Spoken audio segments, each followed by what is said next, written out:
Muito boa tarde a todos.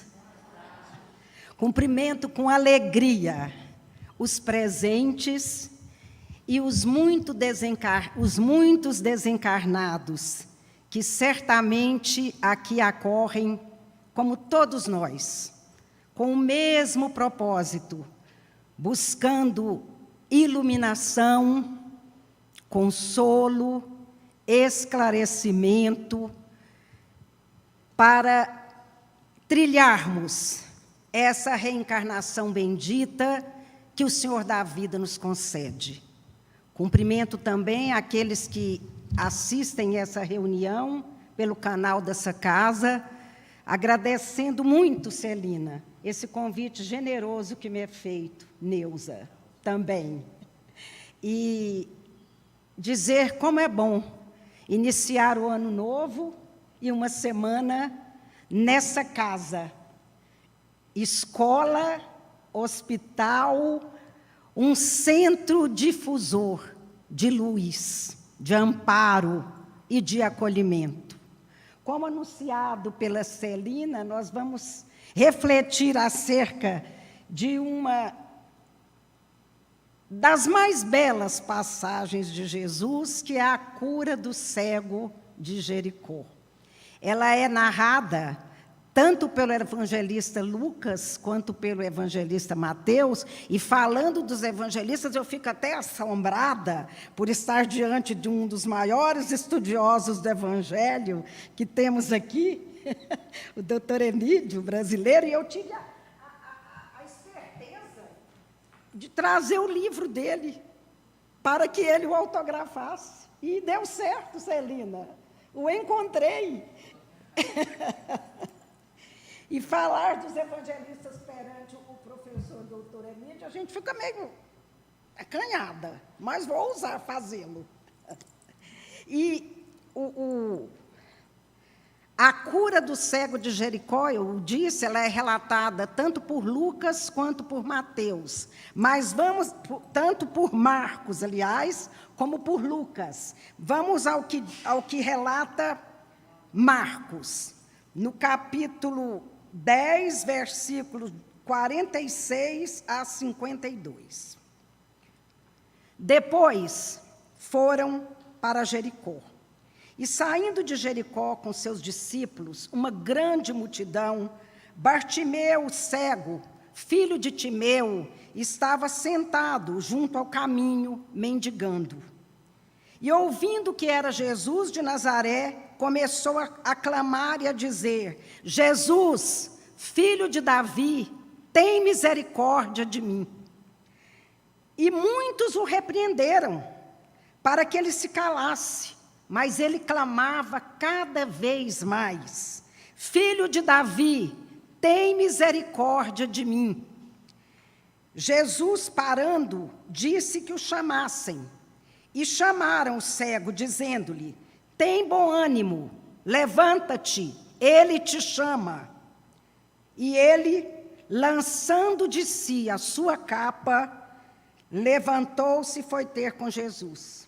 E Jesus, falando, disse-lhe: que queres que eu te faça?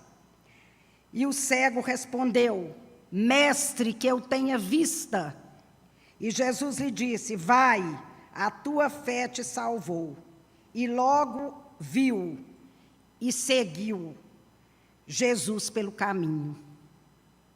Que relato belíssimo! Jesus caminhava, percorria pela última vez os caminhos da Palestina. Deixara a Galileia e dirigia-se a Jerusalém com os seus próximos para participar da festa da Páscoa no grande templo. Passava por Jericó, que é uma cidade situada no vale do Rio Jordão, que dista mais ou menos 27 quilômetros de Jerusalém. Jericó é uma das cidades mais antigas do mundo. Remonta 8.000 anos antes de Cristo. Ela é descrita no Velho Testamento como a cidade das palmeiras. Ela é um oásis no meio daquela terra seca, desértica. Jericó era muito próspera, era a cidade dos negócios, muito rica nos tempos de Jesus. Está construída numa das zonas agrícolas mais prósperas do Oriente Médio. E já naquele tempo havia grandes plantações de tâmaras, oliveiras, tamarineiros, romanzeiras, e havia água encanada, água levada pelos romanos do Rio Jordão, porque os romanos fizeram de Jericó, a cidade de inverno. Lá eles passavam temporadas nas suas belas casas, com seus lindos jardins, seus belos pomares, palacetes suntuosos. A aristocracia daquela época possuía residência em Jericó. E ela era passagem obrigatória das caravanas de mercadores que andavam ali por aquelas regiões. Os comerciantes, com seus camelos, carregados de mercadoria, para fazerem negócios, e ali fervilhava de gente, trocando moedas, comprando joias, tecidos, mobiliário, tapetes. E Jesus em Jericó era seguido por aquela multidão que sempre acorria ao seu encontro, quando ouviam dizer que ele chegara, que ele estava passando. E à beira do caminho estava Bartimeu. Bartimeu também é mencionado lá quando relatam a conversão de Zaqueu, porque na porta da coletoria, onde Zaqueu extorquia aquele povo com aquela cobrança abusiva de impostos, Bartimeu pedia esmola. Tanto que Zaqueu indagou dos presentes quando ele se dirigiu depois ao encontro do Cristo. Onde está Bartimeu? Não sabe, ele foi curado. Jesus devolveu-lhe a visão. Então Bartimeu estava lá. Ele era um cego. Faltava-lhe um dos sentidos mais importantes desde sempre. E ele vivia ali na porta da coletoria de Zaqueu a pedir esmolas. Nem nome ele tinha. Bartimeu significa filho de Timeu. Ele não tinha nenhum nome para ser chamado, para ser conhecido, para ser identificado. E estava ali com a sua capa. A capa era uma identidade, era uma marca que as autoridades davam a todos aqueles que mendigavam, para que ele fosse identificado. Esse é um pedinte, esse é um miserável, que vive da caridade alheia. Então, Bartimeu estava lá com a sua capa, e vendo ouvindo aquele barulho, aquela aproximação de muita gente, indagou: o que se passa? É Jesus, ele está chegando. E Bartimeu já ouvira falar desse mestre, que promovia maravilhas. Muitas eram as histórias que contavam sobre ele ali na coletoria de Zaqueu, onde ele sempre estava na porta a pedir, a esmolar. E ele então pensou: vou me curar. Já ouvi dizer que ele devolve movimento a paralíticos, purifica a pele de leprosos, faz tantas maravilhas, e seguramente haverá de me acudir. Ele então animou-se, esperançoso, proativo, e pensou: eu vou me libertar desse sofrimento da vida inteira. E começou a gritar: filho de Davi, tem misericórdia de mim. E ele tinha que gritar muito alto, Celina. Imagina o tumulto, o movimento de pessoas, o barulho, e o povo danou com ele, ralharam com ele. Cala a boca, Bartimeu, seu ceguinho, não perturba Jesus. Mas ele não obedeceu àqueles que o desanimavam. Ele gritou cada vez mais alto, o mais alto que pôde: Jesus, filho de Davi, tem misericórdia de mim. E Jesus, ouvindo-o, pediu que o trouxessem à presença dele. E ao ir ao encontro do Cristo, ele tirou a capa, a marca da indigência, da humilhação, das esmolas, da pobreza. Ele abandonou a capa, sabendo que, encontrando Jesus, a sua visão seria recuperada. Ele teve a mesma confiança, a mesma animação da mulher que sofria de hemorragia por 12 anos. Agiu, caminhou, foi ao encontro do Cristo. E Jesus, vendo-o, indagou: o que quereis que eu vos faça? E ele respondeu: Senhor, que eu veja. E Jesus disse: vê, a tua fé te salvou. Olha que lindeza, que energia poderosa, que força, que amor. O do Cristo para com Bartimeu, e é o mesmo amor que ele tem por cada um de nós. E quantos de nós estamos à beira da porta da coletoria do Zaqueu, esmolando também? Quantos de nós? E ele sofria toda sorte de exclusão, nem nome ele tinha. Ele era o ceguinho,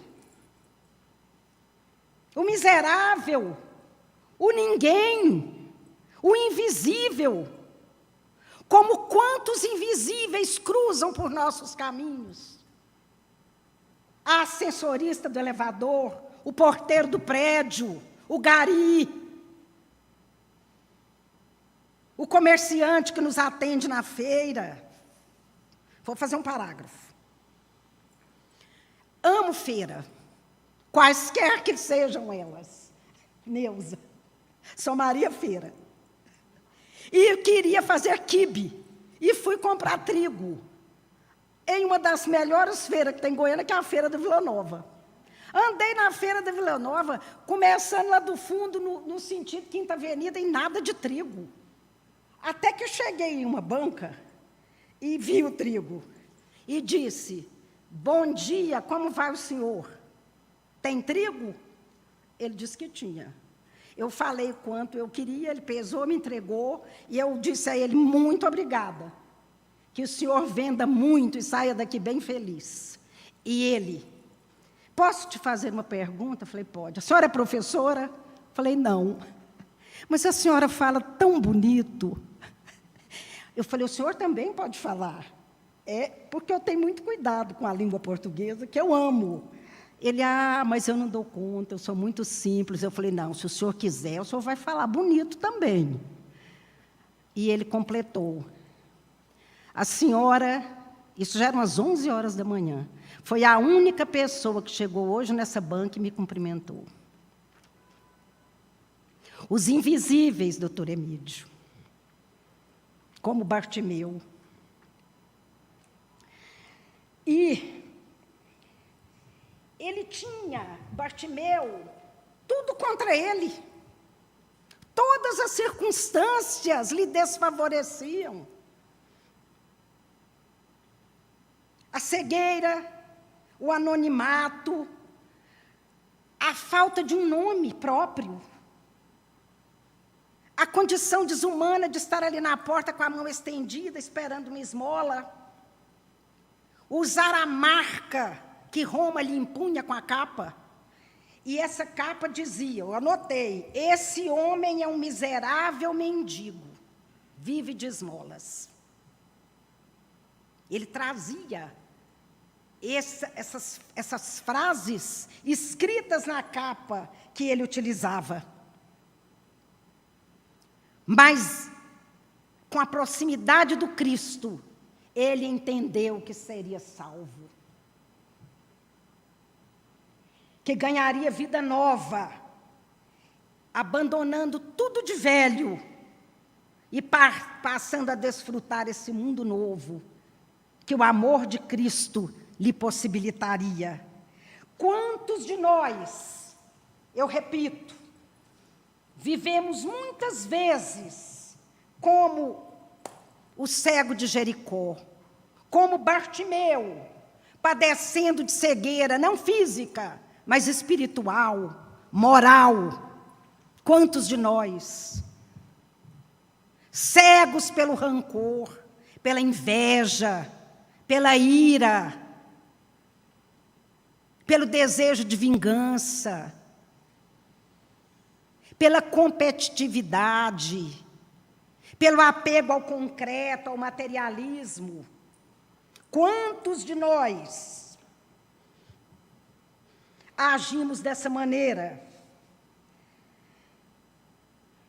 Mas no caminho, nós contamos com o amparo de tantos amigos espirituais, nesse mundo invisível e no mundo visível. Aqui, quantas pessoas queridas estão no nosso entorno? A Neuza, Celina, professor Emídio, Marisley, minha querida Leontina, com seus olhos azuis.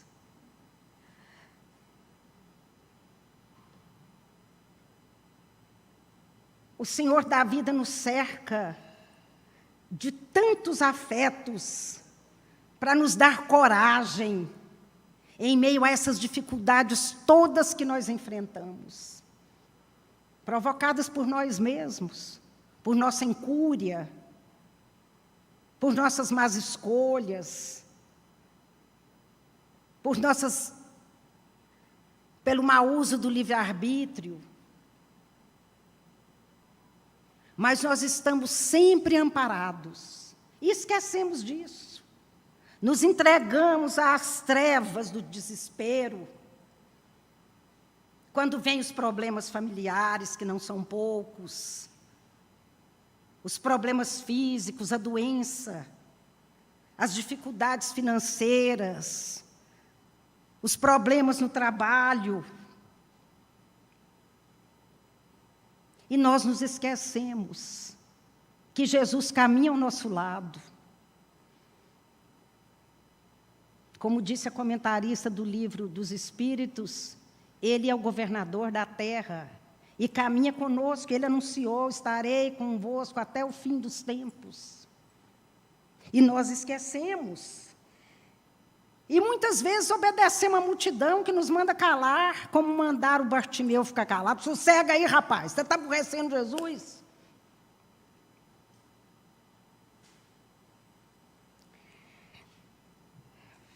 Essa multidão, que é referida tanto por Marcos como por Lucas, ela tem um efeito simbólico muito grande.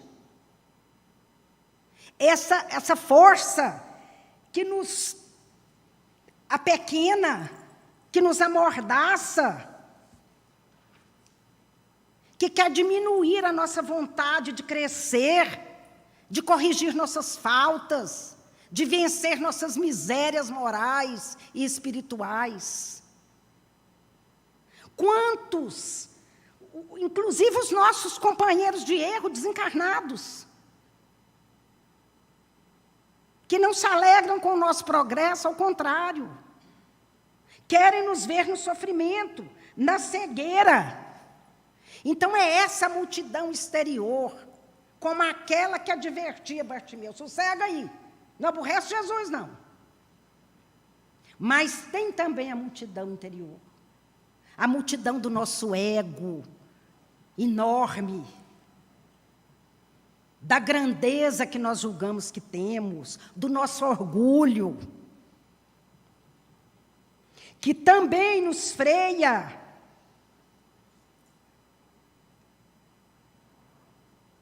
na correção das nossas faltas, e eu repito, fruto dos nossos erros em existências pretéritas ou nessa mesma existência. Quantas Iaras estão aqui dentro de mim? Quantas? A Iara que guarda mágoa, que quer devolver o mal com o mal, que quer talião. A Iara descrente, temerosa, medrosa.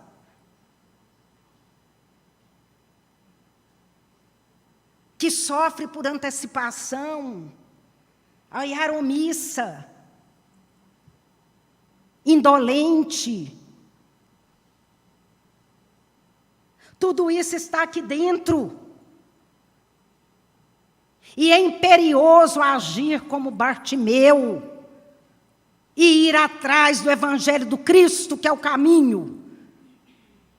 Filho de Davi, tem misericórdia de mim, da minha cegueira espiritual, da minha cegueira moral. Me dá força para enfrentar tudo isso que eu preciso enfrentar para valorizar essa oportunidade bendita reencarnatória que o Senhor da vida me concedeu. Concedeu a cada um de nós essa possibilidade de estarmos aqui, nessa escola, para aprendermos, sermos aprovados de ano e vencermos, um pouquinho que seja, as nossas dificuldades. Que como Bartimeu nós possamos encontrar essa força, Neuza, essa coragem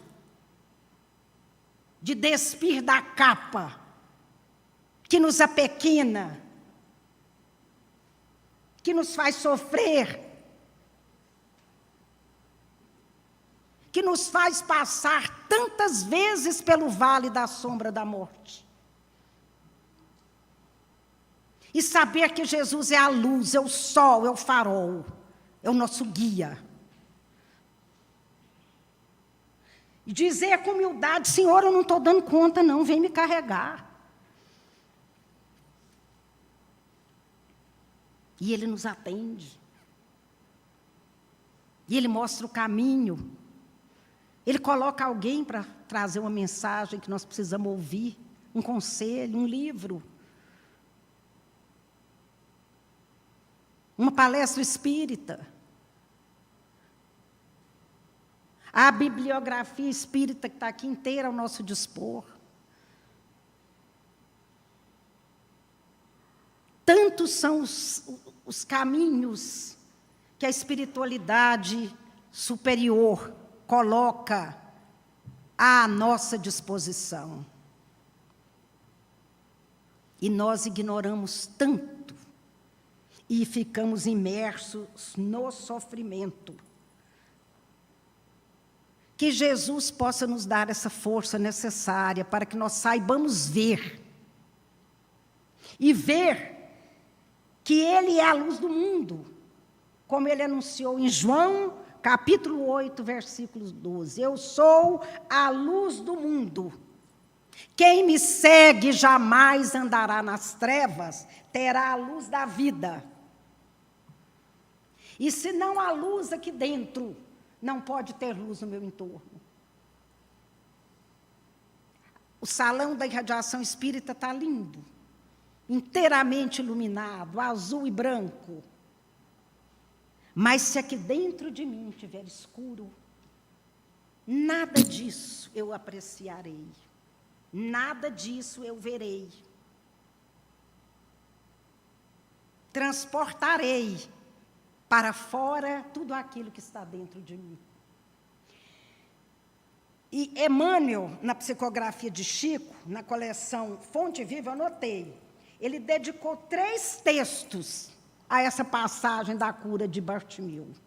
E um deles, que eu acho que todos são maravilhosos, tudo de Emmanuel é lindo, mas eu acho bonita essa lição 44 do livro Caminho, Verdade e Vida, onde ele diz, a lição 44, eu repito, tem por título O Cego de Jericó, dizendo: que queres que te faça? E ele respondeu: Senhor, que eu veja. Lucas 18, 41.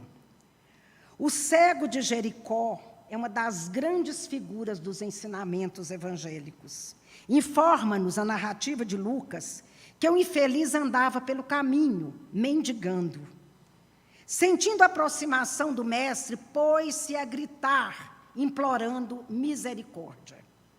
Irritam-se os populares, em face das suas insistentes rogativas, tentam impedi-lo, recomendando-lhe calar.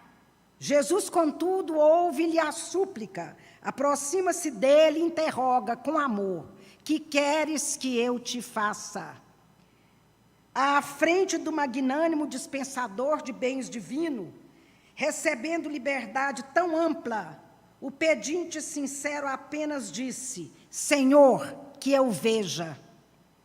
O propósito desse cego, honesto e humilde, deveria ser o nosso em todas as circunstâncias da nossa vida. Mergulhados na carne ou fora dela, somos, às vezes, esse mendigo de Jericó, esmolando às margens da estrada comum. Chama-nos a vida, o trabalho apela para nós, abençoa-nos a luz do conhecimento, mas permanecemos indecisos, sem coragem para a realização elevada que nos compete atingir. E quando surge a oportunidade de nosso encontro espiritual com Cristo, além de sentirmos que o mundo se volta contra nós, induzindo-nos à indiferença, é muito raro sabermos pedir com sensatez. Por isso mesmo, é muito valiosa a recordação do pobrezinho, mencionado por Lucas, porquanto não é preciso compareçamos diante do Mestre com volumosa bagagem de rogativas. Basta-lhe peçamos o dom de ver, com a exata compreensão das particularidades do caminho evolutivo, que o Senhor nos faça enxergar todos os fenômenos e situações pessoais e coisas com amor e justiça, e possuiremos o necessário à nossa alegria imortal. Salve, Emmanuel. Salve, Chico.